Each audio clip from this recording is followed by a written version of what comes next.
විශ්වාසයේහි කුළුණු. ගෞරවනීය සහෝදරවරුනි සහෝදරියනි, ඉස්ලාම් දහම තුල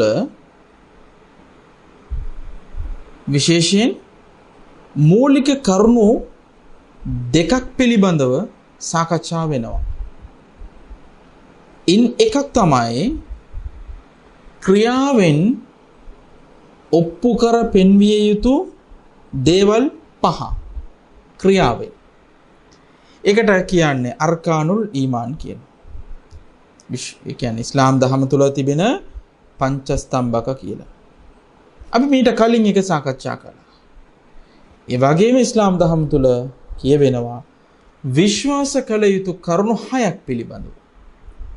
ඔව්, මොකද්ද මේ විශ්වාස කළ යුතු කරුණු 6? මොකද්ද මේ විශ්වාස කළ යුතු කරුණු 6 කියලා නබි මුහම්මද් සල්ලල්ලාහු අලයිහි වසල්ලම් තුමානෝ මෙන්න මේ විදිහට අපිට අලංකාර ලෙස පැහැදිලි කර දෙනවා. උමර් රදියල්ලාහු අන්හු තුමානෝ වාර්තා කරන පුවතක් මුස්ලිම් ග්‍රන්ථයේදී සඳහන් වෙනවා නබිතුමා පැවසූ බවට. එනම් වරක් නබි මුහම්මද් සල්ලල්ලාහු අලයිහි වසල්ලම් තුමා වෙත පුද්ගලයෙක් පැමිණ විශ්වාසය පිළිබඳව ප්‍රශ්න කරනවා. මොකද්ද මේ විශ්වාස කළ යුතු කරුණු කියලා. එතකොට නබිතුමා කිව්වා අල්ලාහ කෙරෙහි, ඔහුගේ දූතවරු කෙරෙහි, ඒ කියන්නේ මලායිකාවරුන් කෙරෙහි, ඒ වගේම ධර්ම ග්‍රන්ථයන් කෙරෙහි, දේව ග්‍රන්ථයන්, ඒ වගේම ඔහුගේ ශාස්ත්‍රවරුන් කෙරෙහි, ඒ කියන්නේ ධර්ම දූතවරු කෙරෙහි, ඒ වගේම අවසාන දිනය සහ දෛවය පිළිබඳ විශ්වාස කිරීමයි කියලා නබිතුමා අදාළ පුද්ගලයාට පැහැදිලි කළා. දැන් ඔබේ හදවතට යම් කිසි පණිවිඩයක් ලැබෙන්නේ නැති. ඒ මොකද්ද? ඒ තමයි මෙතන විශ්වාස කළ යුතු කරුණු කියලා යමක් තිබෙනවා කියලා. ඉස්ලාම් දහම තුල. ඔව්. අපි මේ ඒ කාරණාව ආයිසරයක් බලමු. එය මතක තබා ගැනීමට හැකි ආකාරයට යම් කිසි විදිහකින් අපි ගලපමු ඒක. එතකොට අපිට ඕනෑම මොහොතකදී එය මෙනෙහියට මතකයට ගන්න හැකියාව ලැබේ. පළවෙනි කාරණාව දෙවිඳුන් පිළිබඳ. දෙවෙනි කාරණාව දෙවිඳුන් හා සමීපව සිටින.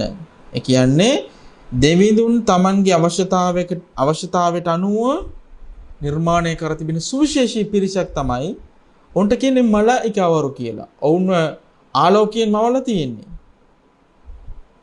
අපේ සියසින් දැක ගන්නට හැකියාව නැහැ ජීවතුන් අතර ඉන්නකොට. එවන් වූ පිරිසක්ව අපි විශ්වාස කළ යුතුයි. දෙවිඳුන් ගැන විශ්වාස කිරීම, මලායිකාවරු ගැන විශ්වාස කිරීම. තුන්වෙනි කාරණාව ධර්ම ග්‍රන්ථයන් පිළිබඳ විශ්වාස කිරීම. දැන් ධර්ම ග්‍රන්ථයන් පැමිණියේ කොහෙන්ද? පැමිණියේ කොහෙන්ද? දේව නියමයකට අනුව ඉහළ අහසින් තමයි ඒවා මනුස්සයින් වෙත අනන්‍යමයන් හැටියට පැමිණියේ. ඒ විශ්වාසයන්. එතකොට මේ දේව ග්‍රන්ථයන් විශ්වාස කිරීම කියන එක විශ්වාස කළ යුතු කරුණු 6 අතරින් තුන්වෙනි ස්ථානය ගන්නවා. ආයි මතක් කරන්නම්, දෙවිඳුන් ගැන විශ්වාස කිරීම, අල්ලාහ් ගැන විශ්වාස කිරීම, ඒ වගේම මලායිකාවරු ගැන විශ්වාස කිරීම, ඒ වගේම ධර්ම ග්‍රන්ථයන් පිළිබඳ විශ්වාස කිරීම. ඊළඟට දැන් මේ ධර්ම ග්‍රන්ථයන් ලබා දෙනු ලැබුවේ කාටද? ඒ කියන්නේ මනුස්සයින් අතර තෝරාගත්ත පිරිසක් වන ධර්ම ශාස්ත්‍රවරුන්ට ලබා දෙනු ලැබුවා. එතකොට හතරවෙනි ස්ථානයේ හිමිකම් කියනවා ධර්ම ශාස්ත්‍රවරුන් පිළිබඳ විශ්වාසය. ඒ වගේම තමයි දැන් ඒ ගැළපීම ඔකට පැහැදිලි නම් ඊළඟ දෙක මම කියන්නේ. අල්ලාහ් ගැන විශ්වාස කිරීම, මලායිකාවරු ගැන විශ්වාස කිරීම, ධර්ම ග්‍රන්ථයන් ගැන විශ්වාස කිරීම, ධර්ම ශාස්ත්‍රවරුන් ගැන විශ්වාස කිරීම. ඊළඟ කාරණා දෙක කවදත් තවම සිද්ධ වෙලා නැහැ. සිදුවීමට නියමිතයි ඉදිරියේ පවතින දේවල්. ඉන්න එකක් තමයි විනිශ්චය දිනේ, ලෝක විනාශය, අවසාන දිනේ විශ්වාස කිරීම, විශ්වාස කළ යුතුයි. ඒ වගේම දෛවය කියන්නේ හොඳ හෝ නරක අපිට සිද්ධ වෙන්නට යන දේවල් සිදුවීමට කලින් අපිට ඉස්සරහින් තියෙන්නේ. සිදු වෙලා නැහැ තාම. නමුත් සිදු වුණාට පස්සේ තමයි අපි දැනගන්නේ, තහවුරු කරගන්නේ අදාළ ඒ කරුණු කාරණා දෛවයන් දෙවිඳුන්ගේ කැමැත්ත බවට. එතකොට ගෞරවනීය සහෝදරවනි සහෝදරිනි, ඔබගේ ගරු අවධානයට මේ කාරණාව මම ගෙන එනවා. ඒ තමයි විශ්වාස කළ යුතු කරුණු 6. මේ විශ්වාස කළ යුතු කරුණු 6 කොහොමද විශ්වාස කරන්නේ? කවුරු කිව්වයි කියලාද විශ්වාස කරන්නේ?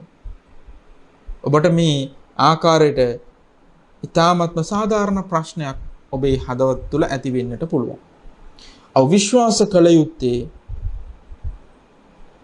සුදු අල් කුර්ආනයේ නබිතුමාගේ සම්මත හදීස් තුලින් මේ කරුණ පිළිබඳව සඳහන් වෙන දේවල් ආයි අපේ කියන්නේ බුද්ධි ගෝචරයට එකතු කරගෙන එතුලින් අපි තීන්දුව මත ප්‍රකාශ නොකර සඳහන් වෙන දේවල් පිළිගැනීම තමයි සිදු කළ යුත්තේ. මොකද මේ දේවල් අපේ සාමාන්‍ය බුද්ධියෙන් හිතලා එකට තීන්දුව මත ප්‍රකාශ කරන්නට පුළුවන් දේවල් නෙමෙයි.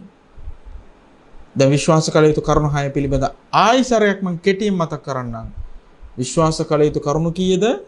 කරුණු 6ක්. පළවෙනි කාරණාව අල්ලාහ් ගැන විශ්වාස කිරීම.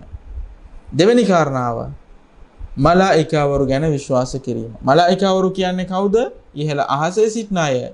ඔවුන් ආලෝකයෙන් මවනු ලැබුව අය. ඔවුන් අපේ සියසින් දැක ගන්නට බැහැ අපි මරණයටපත් වෙන්නට කලින්.